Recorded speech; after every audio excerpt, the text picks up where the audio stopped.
everyone, welcome to another digital class at basicgrade.com. This time we're going to be exploring how to create birth announcements digitally, and then you can have it printed out and send out to whoever you need to. So the first thing you need to do is determine the size of your announcement that you'd like to create. And for this purpose, I've chosen 6x4 because that's a common photo size, and I can have it printed at any photo printing place or any large big box store or even online. So 4x6 is a really great size, and you can also find envelopes that will coordinate with that size as well. So we have our size. So the first thing I'm going to do is come up to File, New, Blank File, and I'm going to change it to inches, and it's going to be 6 inches by 4 inches at 300. And I'll hit OK. And this is what our announcement is going to eventually look like. I'm going to minimize it and move it off to the side so that we can get going here. Okay, the first thing I'm going to do is I'm going to bring in the photo. And using the Move tool, I'm just going to move it up into this corner. And I'm also going to bring in this kind of aqua blue color. The papers and elements that I'm using for this birth announcement are from the Romany collection, in particular the starter kit and also the flourishes. So this paper is from that same collection. I'm going to drop it in here, and I'm also going to move it to the very back and move it off to the side. Okay, I'm going to draw a shape over here, and I'm just going to have it, let's see, make this a little bit larger. I'm just going to have it coming from the corner and have it, I'm going to draw about like that, change to the Move tool, and then I'll have it come down and it'll kind of snap in place right in line with the bottom of the photo.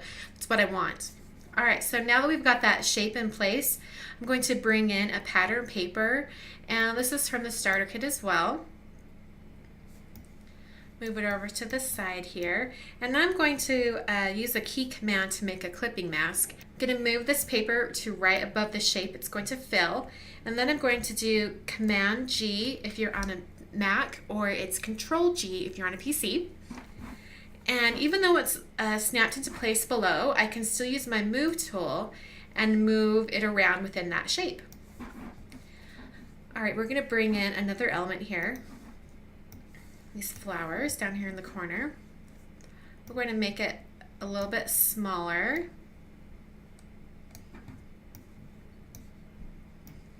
And give it a good rotate.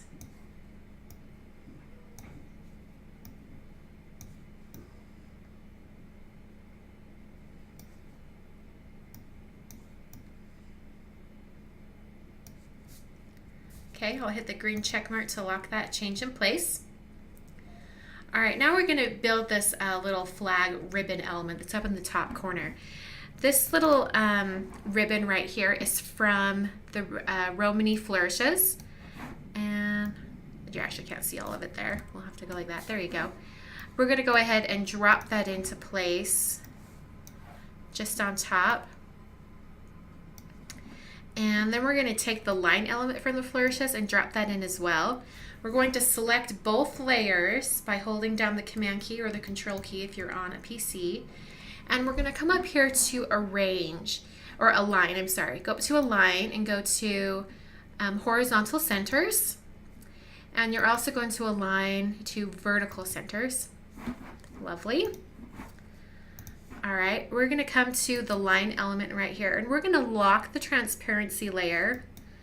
And then we're going to do Shift Delete or Shift Backspace if you're on a PC. And we're just going to fill whatever is in that layer with white. So hit OK. So now we can see the elements. I'm going to select the ribbon layer, and that's just so that as I drag in the orange pattern paper, that it comes in directly on top of that piece. Now I'm going to do Command G for clipping mask again, and it's just going to create the orange paper in the shape of that ribbon that's below it. And I could still kind of move it around, get to the right area I'd like. Okay, with the line element selected, we're going to come over to the Type tool, and that's just so that it adds the type above the line elements. I'm going to click, and I'm just going to have it say Announcing.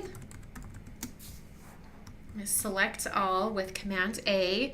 I'm going to come up here and select white. All right. I'm also going to change the type.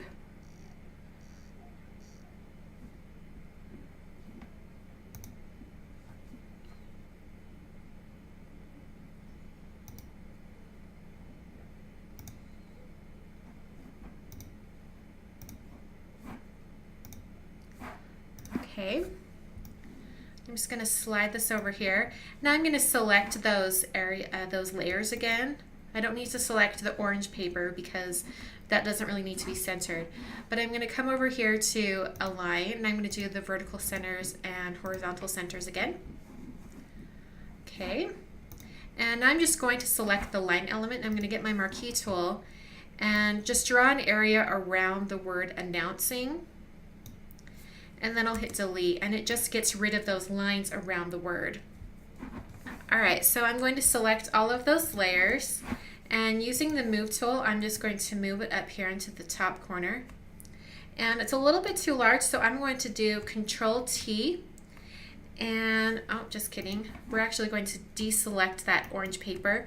Now do Control T, and we can resize everything all together.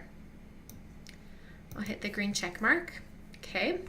We're going to bring in a border element right here that's going to go across the line where the photo and this pattern paper meets. So it needs to be above the photo. So I'm just selecting the photo, and I'm going to select the border and drag it in. Okay. We'll just slide it over here. Lovely. Now we're ready to add the type for our announcement. I've already created a handwritten title of the baby's name. This is obviously a fictional baby. You know, I wouldn't use a real name here. And if you want to do something like that, like this right here, you could write it out handwritten and then scan it. And then you can just delete all the white so it's just black.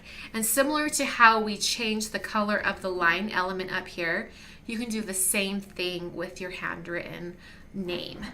Or you can use a font, you know, just whatever you'd like to do.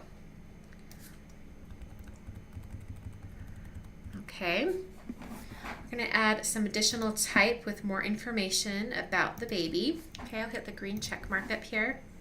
And now using the move tool, I can slide this in place over here. All right, so now I'm just going to add some really subtle shadows. And just remember that when you're adding shadows, and if you've used a clipping mask, add the shadow to the shape that has the paper inside of it. For instance, I'll come to the ribbon area, and that's when I'm going to add a shadow to that area. And once I've added the shadow, I can double click on it and just adjust all of the different settings.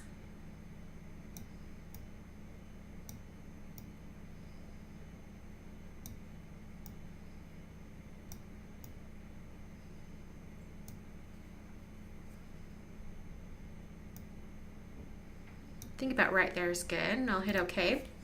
Now I can right click on that layer and copy layer style, and now I can go to the other layers and add a shadow. So I'm going to come to the shape layer, and I'm actually going to drag that over to the side so that I can just put this shadow just on that one layer instead of on the photo as well. Now I'll paste the layer style. So add just a little photo under, or a little shadow underneath that, and I'm going to bring down the opacity as well, so it's a little more subtle.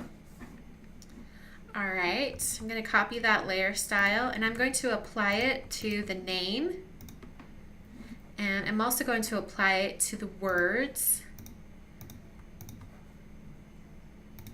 That's just going to put a little bit of darkness right behind that white type so that it's easier to read. I'm going to add it behind the flowers as well. And let's see, we're also going to put it on the border.